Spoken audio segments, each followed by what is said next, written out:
ओम नमो भगवते वासुदेवाय. सार्थ सुबोध ज्ञानेश्वरी. लेखन आणि वाचन सौ मनीषा भास्कर अभ्यंकर, महाराष्ट्र, मिरज 416410.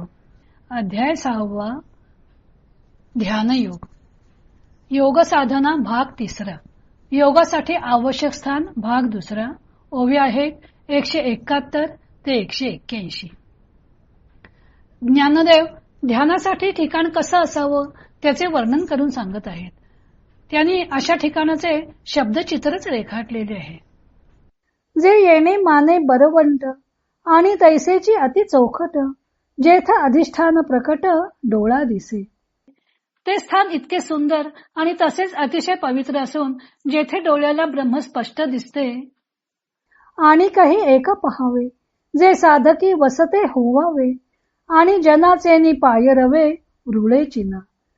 आणखीही त्या स्थानाचे लक्षण पहावेत ते हे की ज्या स्थानी राहिलेले साधक असावेत व जे स्थान लोकांच्या येण्या जाण्याने मळलेले म्हणजे वहिवाटलेले नसावे. तेथ अमृताचे पाडे, मुळाही सकट गोडे, जोडती दाटे झाडे सदा फळती. जेथे अमृताच्या योग्यतेची मुळासकट गोड असलेली व नेहमी फळणारी अशी दाट झाडे लागतात. पाऊला पाऊला उदके, वर्षा काळेही अति चोखे, निर्झर एका विशेखे सुलभे जेथ.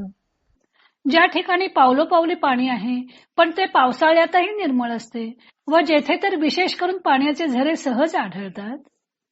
हा आतपुही अळूमाळू, जाणीजे तरी शीतळू, पवनू अति निश्चळू मंदू झुळुके. हे ऊन देखील जेथे सौम्य भासते आणि जेथे वारा अतिशय शांत असून त्याच्या मंद झुळका येत असतात. बहुत करुणी निशब्द, दाट न रिगे श्वापद, शुक हन षटपद तेऊ ते नाही. जे स्थान बहुतेक निशब्द असावे व ज्या ठिकाणी राघू व भ्रमर नसावेत. पाणी लगे हंसे, दोन्ही चारी सारसे, कवणे एके वेळे बैसे, तरी कोकिळ ही हो. ज्या ठिकाणी पाण्याच्या संबंधाने असणारे हंस, 2-4 चक्रवर्त, कोणी एखाद्या वेळेला कोकिळही असला तरी चालेल. निरंतर नाही तरी आली गेली काही, होतू का मयूरेही आम्ही ना न म्हणू. जेथे नेहमी जरी नाही तरी येऊन जाऊन असणारे काही मोरही असले तरी त्यास आमची ना नाही. परी आवश्यक पांडव, ऐसा ठावो जोडावा, तेथ निगुड मठ होवावा का शिवालय. परंतु अर्जुना असे स्थान जरूर शोधून ठेवावे. त्या ठिकाणी सहज दृष्टीस न पडणारा एखादा मठ अथवा शंकराचे देऊळ असावे. दोही माझी आवड येते, जे मानले होय चित्ते, बहुत करुणी एकाते बैसी जेगा.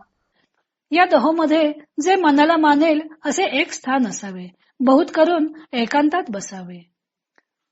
म्हणून तैसे ते जाणावे, मन राहते पहावे, राहील तेथ रचावे आसन ऐसे. म्हणून ते स्थान तसे आहे की नाही हे समजून घ्यावे. आपले मन तेथे स्थिर राहते की नाही ते पहावे आणि राहील तर तेथे आसन लावावे. ज्ञानदेव ध्यानाला बसण्यास स्थळ कसा असावे त्याचे वर्णन करून सांगत आहेत. ते स्थान अतिशय सुंदर निसर्गरम्य असावे. ते एकांत ठिकाणी असावे.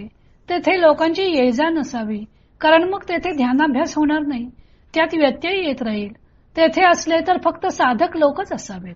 एक तर केवळ साधकच असल्यामुळं तेथे विषयांच्या बोलण्याला फाटा मिळेल आणि दुसरी गोष्ट म्हणजे साधकांच्या सहवासाने आपले मनही पवित्र होईल.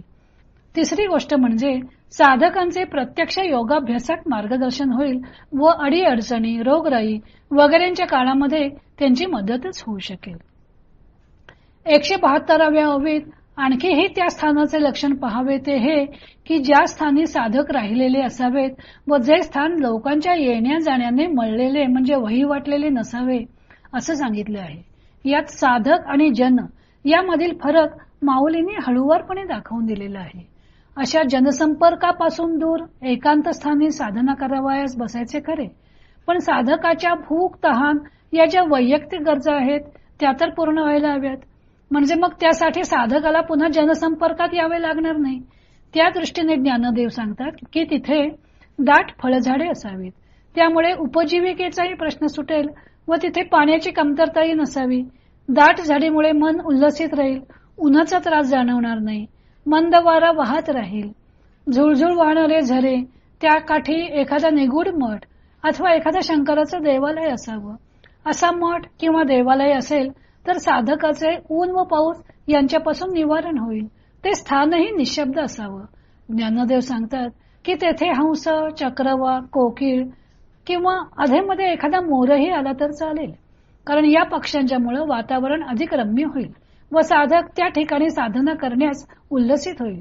पण पोपट व भुंगे मात्र नसावेत, कारण पोपट आपल्या चित्काराने आणि भ्रमर आपल्या गुंजारवाने साधनेत व्यत्यय आणतील. तेव्हा असे स्थान शोधून तेथे मन स्थिर राहते की नाही ते पहावे व मन स्थिर होत असेल तर तेथे ध्यानासाठी आसन घालावे. ज्ञानदेवांनी केलेले हे निगूढ मठाचे वर्णन वाचल्यावर हिमालयातील रम्य स्थाने अथवा समर्थांच्या शिवतर गडीची आठवण होते. ज्ञानदेवाने श्रोत्यांच्या मनावर निगूढ मठाचे चित्रच हुबेहूब चितारलेले. आता पुढे ज्ञानदेव आसनाबद्दल माहिती सांगणार आहेत. तो भाग आपण उद्या पाहू.